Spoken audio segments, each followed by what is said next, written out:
നിങ്ങൾക്ക് എന്ത് റിപ്പോർട്ടാണ് കൊടുക്കണം, ചെയ്ത് കൊടുത്തോ. അതെൻ്റെ വായിൽ നിന്ന് വേണം എന്ന് വിചാരിച്ചാൽ നടക്കുന്ന കാര്യമില്ല. നിങ്ങൾക്ക് എത്രയോ കാലമായിട്ട് മനസ്സിലായിട്ടില്ല, നടക്കുന്ന കാര്യമില്ല. പാലക്കാട് തിരഞ്ഞെടുപ്പിലൊക്കെ വമ്പിച്ച വിജയത്തോടു കൂടി ഇടതുപക്ഷ ജനാധിപത്യത്തിന് മുന്നേറും. ആ ജയരാജ് പോയി പ്രസംഗിച്ചല്ലോ, കൃത്യമായിട്ട് സൈരിനെ പറ്റിയുള്ള അഭിപ്രായം പറഞ്ഞല്ലോ. ഊതിക്കാച്ചിയ പൊന്നുപോലെയാണ് എന്നാണ് പറഞ്ഞത് സൈരിനെ പറ്റി. ഒരു ഡ്രോന്നല്ല, ഒരു ഡ്രോവേക്കില്ല. കുടകര കേസിൽ 28 പ്രതികളെ അറസ്റ്റ് ചെയ്യുകയും കേസ് ഫലപ്രദമായി കേരള പോലീസ് കൈകാര്യം ചെയ്യുകയും ചെയ്യുകയുണ്ടായി. എന്നാൽ അവർക്ക് ഇടപെടാൻ സാധിക്കാത്ത കള്ളപ്പണവുമായിട്ട് ബന്ധപ്പെട്ട, കുഴൽപ്പണവുമായിട്ട് ബന്ധപ്പെട്ട കേസ് കേന്ദ്ര ഏജൻസികൾക്ക് അയച്ചിട്ട് ഒരു നിലപാട് സ്വീകരിക്കാൻ അവർക്കായിട്ടില്ല. ഹൈക്കോടതിക്ക് നൽകിയ ഉറപ്പും EDയും IT-യും പാലിക്കുന്നതിനു വേണ്ടി കൂട്ടാക്കിയില്ല. ഇതിനെതിരായ ശക്തിയായ നിലപാട് സ്വീകരിക്കാൻ UDF തയ്യാറാവുന്നും ഇല്ല. പ്രതിപക്ഷ നേതാവിൻ്റെ സ്റ്റേറ്റ്മെൻറ്റുകൾ പരിശോധിച്ചാൽ കുഴൽപ്പണ കള്ളപ്പണ കേസുമായിട്ട് ബന്ധപ്പെട്ട് LDFനെ കുറ്റപ്പെടുത്താനാണ് അവരെന്നും ശ്രമിച്ചുകൊണ്ടിരിക്കുന്നത്. പാലക്കാടും വടകരയും തൃശ്ശൂരും ചേർന്നുള്ള ഒരു ഡീൽ ഉണ്ടായിട്ടുണ്ട് എന്ന് വ്യക്തമാക്കുന്ന വിവരങ്ങളാണ് പുറത്തു വന്നത്. 4 കോടി ഷാഫി പറമ്പലിന് കൊടുത്തു എന്ന് K. സുരേന്ദ്രൻ്റെ വെളിപ്പെടുത്തൽ ഇവർ തമ്മിലുള്ള കൂട്ടുകെട്ടിൻ്റെ തെളിവാണ്. പണം മാത്രമല്ല, ഒപ്പം വോട്ടും കൈമാറുക എന്ന ഡീലാണിവർ തമ്മിലുള്ളത്. തൃശ്ശൂരിൽ കോൺഗ്രസിന് നഷ്ടപ്പെട്ട വോട്ടുകൾ BJPക്കാണ് ലഭിച്ചത് എന്നതും കൂട്ടി വായിക്കുമ്പോഴാണ് ഇത്തരത്തിലുള്ള ഡീലിൻ്റെ യാഥാർത്ഥ്യം പുറത്തു വരുന്നത്. പാലക്കാട് ഉപതെരഞ്ഞെടുപ്പിൽ അവരുടെ നിലപാടുകളും നയങ്ങളും ഇതിലേക്ക് തന്നെയാണ് വീണ്ടും നയിക്കുന്നത് എന്ന് നമുക്ക് കാണാൻ കഴിയും. കള്ളപ്പണ ഉപയോഗത്തിൻ്റെ കാര്യത്തിൽ BJPയോടൊപ്പം തന്നെ കോൺഗ്രസും പിന്നിലല്ല എന്നാണ് പാലക്കാട് നമുക്ക് മനസ്സിലാക്കാൻ കഴിഞ്ഞത്. ഇത്തരത്തിലുള്ള നിലപാടുകൾക്കെതിരെ കോൺഗ്രസിൻ്റെ അകത്ത് വലിയ രീതിയിലുള്ള പ്രതിഷേധവും പൊട്ടിത്തെറിയുമാണ് ഉയർന്നു വന്നിട്ടുള്ളത്. തിരഞ്ഞെടുപ്പ് പ്രഖ്യാപനത്തിന് ശേഷം 9 നേതാക്കൾ, പ്രമുഖരായ നേതാക്കൾ, സാധാരണ അനുയായികളല്ല, ആ പാർട്ടിയിൽ നിന്നും പുറത്തു പോകുന്ന സ്ഥിതി ഉണ്ടായി. രാഷ്ട്രീയ പ്രശ്നങ്ങൾ തന്നെയാണ് ഈ രാജിവെച്ചൊഴിയുന്നതിൻ്റെ പശ്ചാത്തലമായിട്ട് നമുക്ക് കാണാൻ സാധിക്കുക. അവസാനമായി രാജിവെച്ച OP കൃഷ്ണകുമാരി വെള്ളരിയഴി പഞ്ചായത്തിലെ കോൺഗ്രസ് BJP ബന്ധത്തെ അതിശക്തിയായിട്ട് എതിർക്കുകയും പ്രതിഷേധിക്കുകയും ചെയ്ത കോൺഗ്രസ് നേതാവാണ്. നേരത്തെ പൂക്കോട്ട് കടവിലും കോൺഗ്രസ് BJP പരസ്യമായ സഖ്യം ഉണ്ടാക്കിയിരുന്നു എന്ന് അവർ തന്നെ ഇപ്പോഴും സമ്മതിക്കുകയാണ്. കോൺഗ്രസിൽ നിലവിലുള്ള മതനിരപേക്ഷ നിലപാടുകൾ അംഗീകരിക്കുന്ന നിരവധി ആളുകൾ ആ പാർട്ടിയിൽ നിന്ന് രാജിവെച്ച് ഇടതുപക്ഷവുമായി ചേർന്ന് പ്രവർത്തിക്കാൻ തയ്യാറാവുന്നു എന്നതാണ് ഈ സംഭവവികാസങ്ങളെല്ലാം കാണിക്കുന്നത്. ശരിയായ നിലപാടുകൾക്ക് വലിയ പിന്തുണയാണ് നേടിയെടുക്കാൻ സാധിച്ചിട്ടുള്ളത്. നമ്മുടെ തൊട്ടടുത്ത രാജ്യമായ ശ്രീലങ്ക പ്രസിഡന്റ് തിരഞ്ഞെടുപ്പിൽ എല്ലാവരെയും അമ്പരിപ്പിച്ചുകൊണ്ട് ഒരു കമ്മ്യൂണിസ്റ്റ് പ്രസിഡന്റ് അധികാരത്തിൽ വന്നു. മാധ്യമങ്ങളെല്ലാം വലിയ രീതിയിൽ എങ്ങനെയാണ് ഭരണം കൈകാര്യം ചെയ്യാം, അദ്ദേഹത്തിൻ്റെ പാർട്ടിക്ക് പാർലമെൻറ്റിലുള്ള സീറ്റ് വളരെ നാമമാത്രമാണ്, ആ ഭൂരിപക്ഷം ഇല്ലാത്ത സംവിധാനം എങ്ങനെയാണ് മറികടക്കുക എന്നെല്ലാമുള്ള ചോദ്യം ഉന്നയിച്ചിരുന്നു. അപ്പോൾ വിരലിലെണ്ണാവുന്ന സീറ്റ് മാത്രമുണ്ടായിരുന്ന അവർക്കിപ്പോഴ് പാർലമെൻറ്റ് തിരഞ്ഞെടുപ്പിൽ വലിയ കക്ഷിയായി മാറാൻ സാധിക്കുന്ന നില വന്നു എന്നാണ് അവസാന വാർത്തകൾ കാണിക്കുന്നത്. ശരിയായ രാഷ്ട്രീയ നിലപാട് ഉയർത്തിപ്പിടിച്ചുകൊണ്ട് ജനങ്ങൾക്കൊപ്പം നിന്ന് ഭരണവും പോരാട്ടവും ചേർത്ത് മുമ്പോട്ടേക്ക് പോയാൽ ഈ സാധ്യതയാണ് ലോകത്തിൻ്റെ മുമ്പിൽ തന്നെ കാണിക്കുന്നത് എന്നതാണ് ശ്രീലങ്കൻ അനുഭവം. പാലക്കാട് തിരഞ്ഞെടുപ്പ് ഇടതുപക്ഷ ജനാധിപത്യ മുന്നണി പിടിച്ചെടുക്കുന്ന തരത്തിലേക്ക് കാര്യങ്ങൾ നീങ്ങുന്നു എന്നാണ് പ്രവർത്തനം പരിശോധിക്കുമ്പോൾ കാണാൻ സാധിച്ചിട്ടുള്ളത്. LDFും UDFും തമ്മിലുള്ള മത്സരമായിരിക്കും അവിടെ നടക്കുന്നത്. ഈ യാഥാർത്ഥ്യത്തെ തെറ്റിദ്ധരിപ്പിച്ച് കഴിഞ്ഞ പ്രാവശ്യം പോലെ തന്നെ ഇപ്രാവശ്യം വോട്ട് നേടാനാവുമെന്ന തന്ത്രമാണ്, കപടതന്ത്രമാണ് യഥാർത്ഥത്തിൽ കോൺഗ്രസ് പയറ്റാൻ ശ്രമിക്കുന്നത്. എന്നാൽ പാലക്കാട്ടെ സ്ഥിതിവിശേഷങ്ങൾ കൃത്യമായി അറിയുന്ന ജനത LDF അനുകൂലമായി മാറിക്കൊണ്ടിരിക്കുന്നു എന്നുള്ളതാണ് ഓരോ ദിവസം കഴിയും തോറുമുള്ള അനുഭവം. രാഷ്ട്രീയമായി ഇടതുപക്ഷ ശക്തികൾ ശരിയായ നിലപാട് സ്വീകരിച്ച് മതനിരപേക്ഷ നിലപാടുകൾ ഉയർത്തിപ്പിടിച്ച് മുമ്പോട്ടേക്ക് പോകുന്ന ഈ സാഹചര്യത്തിൽ നല്ല രീതിയിൽ പാലക്കാട് മുന്നേറിയിട്ടുണ്ട്. കഴിഞ്ഞ പ്രാവശ്യം ശ്രീധരന് ലഭിച്ച വോട്ട് BJPക്ക് ലഭിക്കാൻ പോകുന്നില്ല. ഷാഫി പറമ്പലിന് കിട്ടിയ വോട്ട് ഇപ്രാവശ്യം UDF സ്ഥാനാർത്ഥിക്കും ലഭിക്കാൻ പോകുന്നില്ല.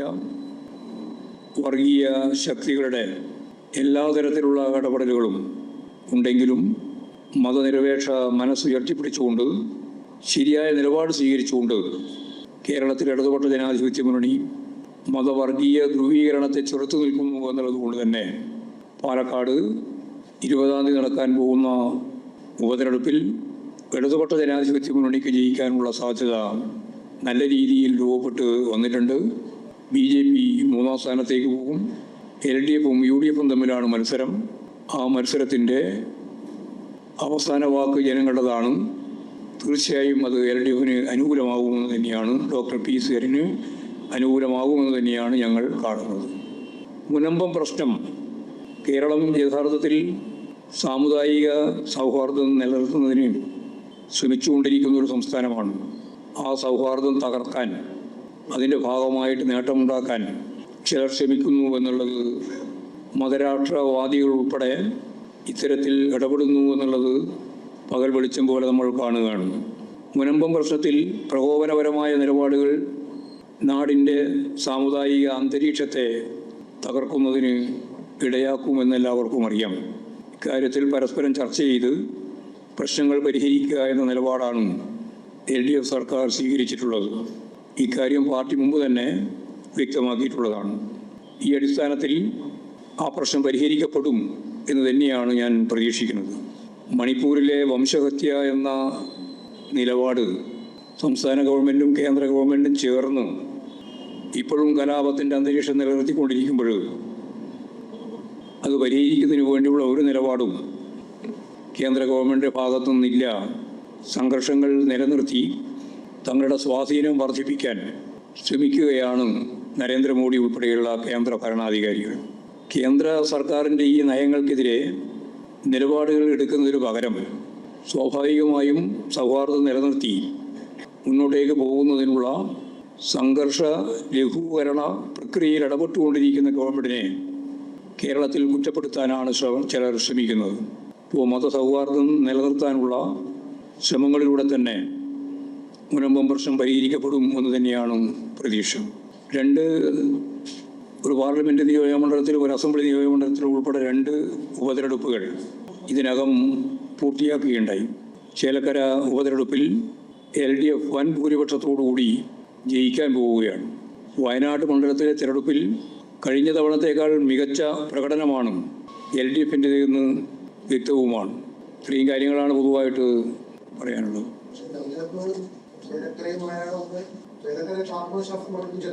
ആത്മവിശ്വാസമല്ല, ഉറപ്പാണ്. വെറും വിശ്വാസമൊന്നുമല്ല. ആ ബോംബൊന്നുമില്ല, കാര്യമില്ല എന്നല്ലേ നമുക്ക് എല്ലാവർക്കും അറിയുന്നു. പാർട്ടി എങ്ങനെയും ബാധിച്ചിട്ടില്ല. കാരണം ജയരാജൻ തന്നെ പറഞ്ഞു, ഞാൻ എഴുതുകയോ ഞാൻ പറയുകയോ ചെയ്യാത്ത കാര്യം എൻ്റെ പേരിൽ കള്ളപ്രചാരവേല നടത്തിയിട്ടുള്ളതാണ്. ആ പ്രചാരവേല നടത്തിയിട്ടുള്ളവർക്കെതിരായിട്ട് നിയമപരമായിട്ടുള്ള നിയമ സംവിധാനം ഉപയോഗിച്ചുകൊണ്ടുള്ള നടപടിയും, അതുപോലെ തന്നെ DGPക്ക് തന്നെ ഇത് അന്വേഷിക്കണം എന്ന് പറഞ്ഞുകൊണ്ടുള്ള കത്തും എല്ലാം കൈമാറി കഴിഞ്ഞിട്ടുണ്ട്. അന്വേഷണം നടക്കട്ടെ, അന്വേഷണം നല്ലപോലെ നടക്കണം എന്ന് തന്നെയാണ് പാർട്ടി കാണുന്നത്. എന്ത് അല്ല, ഒരാലോചനയിലേക്ക് പിന്നെ ഇങ്ങനെ വരൂല്ലോ. ആര് അതിന് ചോദ്യത്തിനൊന്നും മറുപടി ഇല്ല കേട്ടോ. EP ജയരാജൻ എന്ന് പറയുന്നത് CPIഎമ്മിൻ്റെ സെൻട്രൽ കമ്മിറ്റി അംഗമാണ്. പിന്നെ ഞങ്ങൾക്കെതിരായിട്ടാണോ മറ്റേ ജയരാജനെതിരായിട്ടാണോ ഗൂഢാലോചനകളോ വല്ല കാര്യമുണ്ടോ? പാർട്ടി ശരിയായി ഇത് തന്നെ മനസ്സിലാക്കിയിട്ടുണ്ട്. ഇല്ലാത്ത കാര്യം പ്രചരിപ്പിച്ചു തന്നെ വേറെ മനസ്സിലാക്കാനായിട്ട് ഇല്ലാത്ത കാര്യം അവതരിപ്പിക്കുന്ന നില സ്വീകരിച്ചിരിക്കുന്നു. പുസ്തകം പ്രകാശനം ചെയ്യുന്നു പറയുന്ന ദിവസം ആ പുസ്തകം എഴുതിയിട്ടുള്ള ആളെങ്കിലും പറയണ്ടേ? ജയരാജനാണല്ലോ പുസ്തകം എഴുതിയിട്ടുള്ളത്. അദ്ദേഹം പറഞ്ഞ് ഞാൻ പുസ്തകം എഴുതി പൂർത്തിയായിട്ടില്ല. പൂർത്തിയാവാത്ത ഒരു പുസ്തകം പ്രസിദ്ധീകരിക്കുന്നു എന്നുള്ള വാർത്ത അതിൻ്റെ ഭാഗമായിട്ട് ഉള്ളടക്കത്തിൻ്റെ പേരിൽ അവസാനം സരിൻ്റെ പേര് കൂടി വലിച്ചഴച്ചുകൊണ്ടുള്ള അതിൻ്റെ ഭാഗമായിട്ടുള്ള കാര്യങ്ങൾ എല്ലാം ചർച്ചയ്ക്ക് വിധേയപ്പെടുത്തുക എന്നുള്ളത് പാർട്ടി വിരുദ്ധമാണ്. അതാണ് ഞാൻ എല്ലാറ്റിലും കാണുന്നത് ഇതുപോലെ തന്നെയാണ്. അന്വേഷണം ഗവൺമെൻറ് തലത്തിൽ അന്വേഷണം നടത്താൻ നിയമപരമായിട്ടും ആവശ്യമായ നിലപാട് സ്വീകരിക്കണം. അത് സ്വീകരിക്കുമെന്ന് ജയരാജൻ തന്നെ പറഞ്ഞിട്ടുണ്ട്. ഇല്ല, പാർട്ടി പരിശോധിക്കേണ്ടായിരുന്നു. പുറത്തു വന്ന കാര്യങ്ങളെ പറ്റിയല്ലേ ഞാൻ പറഞ്ഞത് ആദ്യം. ജയരാജൻ തന്നെയല്ലേ പറഞ്ഞത്. അതൊന്നും ജയരാജൻ പറഞ്ഞത് എഴുതിയതും അല്ലാന്ന്. പിന്നെ പറയേണ്ടത്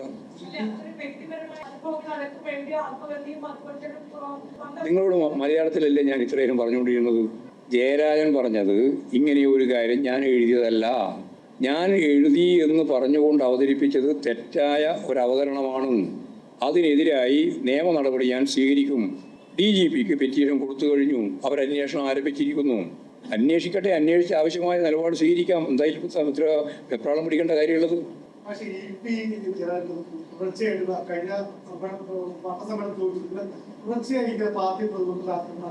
ഇതിലിപ്പോൾ ജയരാജൻ എന്ത് ചെയ്തു? ജയരാജൻ്റെ പേരുപയോഗിച്ചുകൊണ്ട് ഈ രീതിയിലുള്ള വാർത്തകൾ സൃഷ്ടിക്കും, അതിനടിസ്ഥാനപ്പെടുത്തിയിട്ടുള്ള കാര്യങ്ങൾ ചെയ്തത് തെറ്റാണ് എന്നല്ലേ പറയാൻ സാധിക്കുള്ളൂ. അതല്ലേ ജയരാജൻ തന്നെ പറഞ്ഞത്. നിയമപരമായ നടപടി സ്വീകരിക്കുന്നു. അതത്രയും അന്വേഷിക്കട്ടെ, അന്വേഷിച്ച് വരുമ്പോൾ മനസ്സിലാവും എങ്ങനെയാണ് എത്തിയത്. പാർട്ടി വിശ്വസിക്കുകയാണ്. പിന്നെന്താ?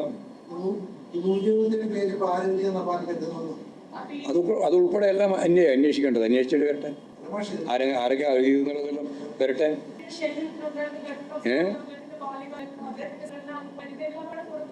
അത് മാത്രമല്ലല്ലോ പുറത്തു വന്നത്. ബാല്യകാല അനുഭവങ്ങൾ മാത്രമല്ലല്ലോ പുറത്തു വന്നത്.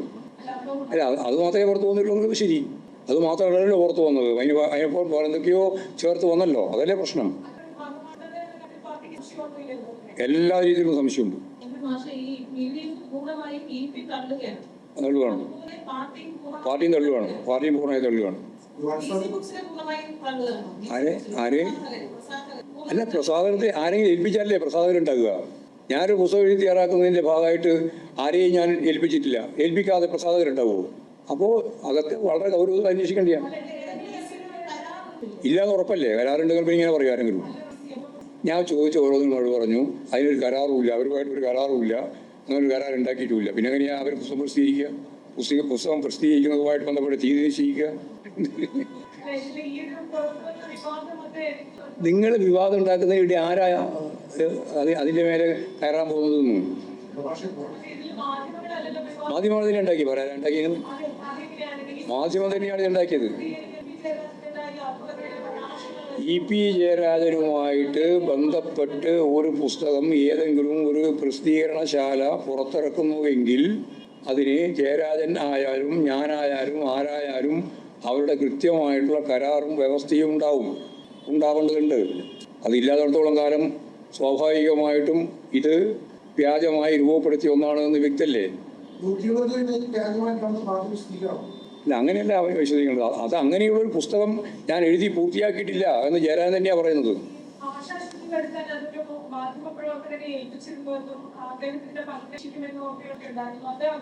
ഇല്ല, സൂചനകൾ ഇപ്പം നമ്മൾ ചർച്ച ചെയ്യണ്ട. അത് സംബന്ധിച്ചെല്ലാം ഉള്ള അന്വേഷണം നടത്തി പൂർത്തിയാവട്ടെ, അന്നേരം നോക്കാം. പാർട്ടി അന്വേഷിക്കുന്നില്ല. പാർട്ടി എന്തിനെ? ഞാനത് ഇന്നലെ പറഞ്ഞു, മിനിഞ്ഞാന്നേ പറഞ്ഞു പാർട്ടി അന്വേഷിക്കേണ്ട കാര്യമൊന്നും അതില്ല. ഇതിൻ്റെ കാര്യത്തിലും ഈ പാർട്ടി സംസ്ഥാന കമ്മിറ്റിയിലെല്ലാം നടക്കുന്ന മുഴുവൻ കാര്യം എപ്പോൾ നിങ്ങളോട് പറഞ്ഞിട്ടുണ്ടോ? അല്ലെങ്കിൽ എപ്പോഴെങ്കിലും പറഞ്ഞിട്ടുണ്ടോ നിങ്ങളോട്? ഉണ്ടോ? നിങ്ങൾ എഴുതുകയല്ലേ ചെയ്യുന്നത് സാധാരണ. ആരെങ്കിലും പറഞ്ഞിട്ട് എഴുതുന്നതല്ലോ. എന്തിനാണ് വിശദീകരണം ചോദിക്കേണ്ടതെന്ന്? അയാൾ അറിയാതെ അയാളുടെ പേരിൽ പ്രസിദ്ധീകരിക്കപ്പെട്ട ഇതെല്ലാം തെറ്റാണെന്നും ഇതെല്ലാം കളവാണെന്നും ഞാൻ ഒരു പ്രസാധക സംവിധാനവുമായിട്ട് ഒപ്പുവെച്ച് കരാറുണ്ടാക്കിയിട്ടില്ല എന്നും ഞാൻ എഴുതിയതോ പറഞ്ഞതോ അല്ല ഇതിലൊന്നും ഞാനിപ്പോൾ കഥ അല്ലെങ്കിൽ എൻ്റെ ജീവചരിത്രം എഴുതിക്കൊണ്ടിരിക്കുകയാണ് എന്നും പറഞ്ഞു കഴിഞ്ഞാൽ പിന്നെ എന്ത് വിശദീകരണത്തിനാണ് ചോദിക്കേണ്ടത്?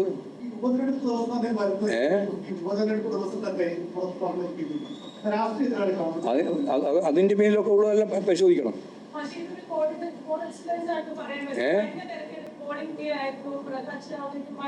ഇതെല്ലാം നേരത്തെ ചോദിച്ചു, അത്ര കൊല്ലായി ചോദിക്കാൻ തുടങ്ങി. പാർട്ടിക്ക് ഒരു പ്രതിരോധമില്ല. ഇതെല്ലാം പാർട്ടി നേരിട്ടുകൊണ്ടല്ലേ പാർട്ടി മുന്നോട്ടേക്ക് പോകുന്നത്. ഒരു പ്രതിരോധത്തിനെയും പ്രശ്നമില്ല. നിങ്ങളിങ്ങനെ പദം പറഞ്ഞ് പാർട്ടി എല്ലാ കാലത്തും പ്രതിരോധത്തിലേക്ക് എന്ന് പറഞ്ഞ് നടക്കുകയാണ്. എല്ലാ സന്ദർഭത്തിലും നിങ്ങൾ പറഞ്ഞുകൊണ്ടിരിക്കുന്നത് പാർട്ടി എന്തോ പ്രതിരോധം. ഞങ്ങൾക്ക് ഒരു പ്രതിരോധമില്ല കേട്ടോ. ഇനി വെറുതെ ഇങ്ങനെ പ്രതിരോധം എന്ന് പറയുന്നത് കണ്ട് ഈ പദം ആ പദം മാറ്റിക്കണം. പാർട്ടി എന്തോ പ്രതിരോധത്തിലായി എന്നുള്ള പ്രയോഗം ഉണ്ടല്ലോ, അത് മാറ്റിക്കണം.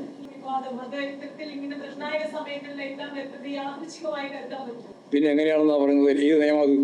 യാദൃശ്ചികതക്ക് അപ്പുറത്തുള്ളൊരു ഏത് വസ്തുനിഷ്ഠ യാഥാർത്ഥ്യ നിയമമാണുള്ളത്? പിന്നെ ഗൂഢാലോചന തന്നെയല്ലേ ഇത് വളരെ വ്യക്തമല്ലേ? ഇതല്ല ഇമാതിരിയുള്ള എഴുതാതെ എഴുതി എന്ന് പ്രചരിപ്പിക്കുന്നത്, അത് ഇലക്ഷൻ്റെ ഭാഗമായിട്ട് ആ തീയതി തന്നെ പ്രത്യക്ഷപ്പെടുന്നത് ഒക്കെ തന്നെ അതിൻ്റെ പിന്നിൽ ഗൂഢാലോചന ഉണ്ടെന്ന് വ്യക്തമല്ലേ? അതല്ലേ ജയരാജൻ തന്നെ പറഞ്ഞത്. ആ ഗൂഢാലോചന അതൊക്കെ അന്വേഷിക്കാനല്ലേ ഇവിടെ പറഞ്ഞത്. പോലീസും അന്വേഷിക്കും, നിയമപരമായിട്ട് നിലപാട് സ്വീകരിക്കുകയും ചെയ്യും. പോരെ? നിങ്ങൾക്ക് വളരെ സംശയം ഉണ്ടാവും. അതൊന്നും ഞാൻ തീർക്കാൻ പോകുന്നില്ല. ശരി, പരമാവധി ചോദിച്ചോട്ടെ വെച്ചിട്ട് ഞാൻ ഇത്ര ഇരുന്നത്.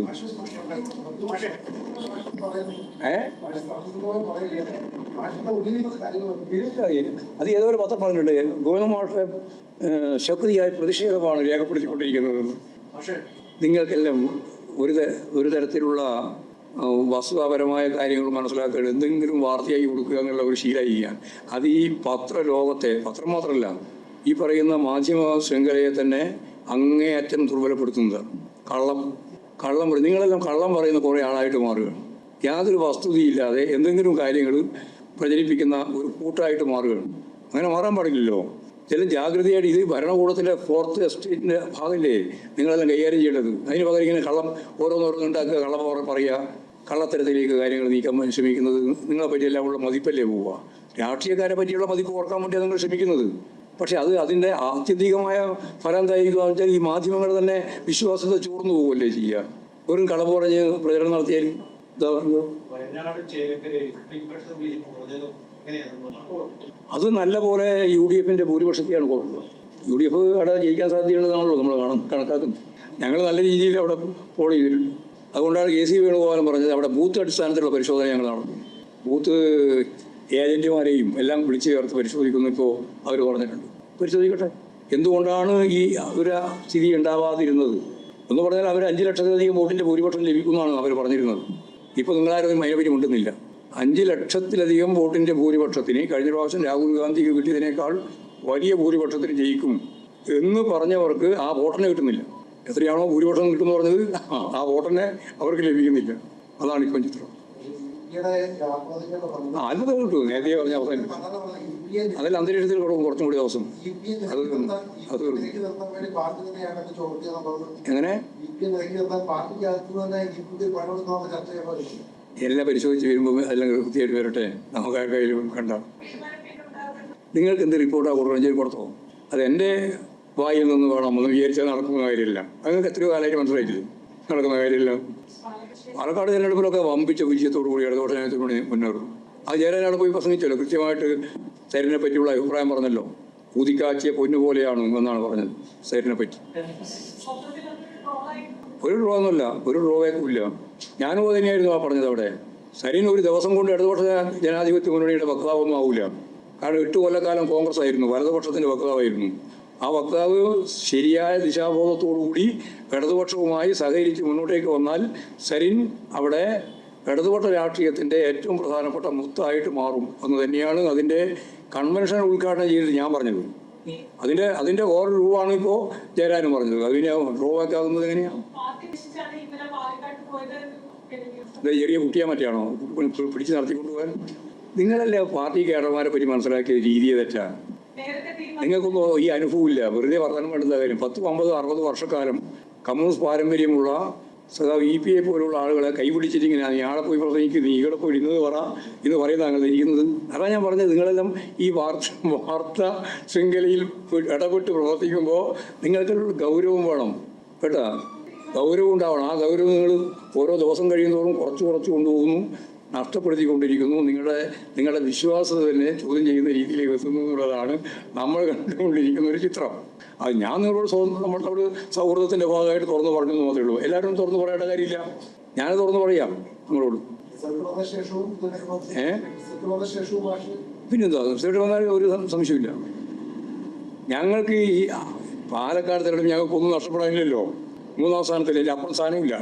ഉണ്ടാ ഇല്ല. ഇപ്പം തന്നെ BJP 3ാം സ്ഥാനത്ത് എത്തി. അതിന് അർത്ഥം മിനിമം അർത്ഥം പറ. മൂന്നാളാണ് പ്രധാനമായിട്ട് മത്സരത്തിൽ. BJP ഇപ്പോഴും തന്നെ 3-ാം സ്ഥാനത്താണുള്ളത്. അതിൻ്റെ അർത്ഥം അത് പറയാൻ പോലും നിങ്ങൾക്ക് ധൈര്യമില്ല. അതിൻ്റെ അർത്ഥം ഇടതുപക്ഷ ജനാധിപത്യ മുന്നണിയും അതുപോലെ തന്നെ UDF-ഉമാണ് അവിടെ 1ഉം 2ഉം സ്ഥാനത്തുള്ളത് എന്നാണ്. അതിൽ ഇടതുപക്ഷ ജനാധിപത്യ മുന്നണിക്ക് ജയിക്കാനുള്ള നല്ല സാധ്യതയാണ് പാലക്കാട് മണ്ഡലത്തിലുള്ളത്.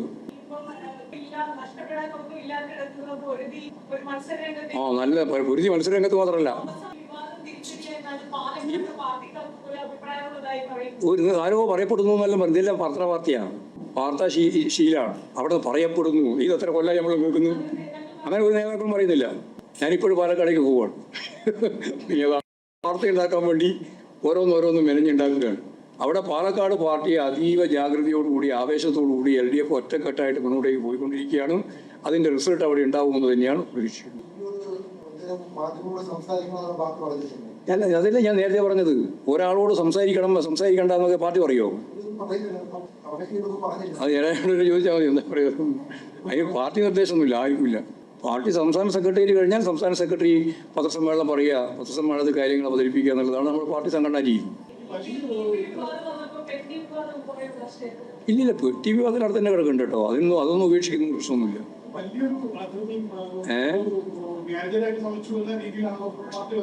വലിയ രീതിയിലാണ് നടക്കണല്ലോ. പോലീസിന്റെ ഭാഗത്തല്ലേ നടക്കേണ്ടത്. DGPക്ക് കൊടുത്ത പെറ്റീഷൻ അടിസ്ഥാനപ്പെടുത്തിയിട്ട് പോലീസ് ആ അന്വേഷണം നടത്തി തന്നെ പോകണം. പിന്നെന്താ അന്വേഷണം നടത്തേണ്ടത്? നിങ്ങൾ എപ്പോൾ നടന്നില്ല പറഞ്ഞേ? അല്ല, എപ്പോൾ നടത്തില്ല എന്ന് എപ്പോൾ പറഞ്ഞു? അല്ല, നിങ്ങളോട് എപ്പോൾ നടത്തുന്നില്ല എന്ന് പറഞ്ഞത് പോലീസ്? തെരഞ്ഞെടുപ്പ് അട്ടിമറി ഇതുകൊണ്ടൊന്നും തെരഞ്ഞെടുപ്പ് അട്ടിമറിക്കപ്പെടുന്നില്ല. അത് നിങ്ങൾ വിചാരിക്കണം. അത് നിങ്ങൾ വിചാരിക്കുന്ന നിങ്ങളുടെ മനസ്സിലുള്ള പോയിന്റ് അത്. അയാൾ നേരത്തെ പറഞ്ഞ ഈ പ്രതിരോധം എന്ന് പറഞ്ഞു. അതുപോലെ അട്ടിമറിക്കുക. ഇരട്ട വോട്ടുണ്ട് അവിടെ. BJPക്ക്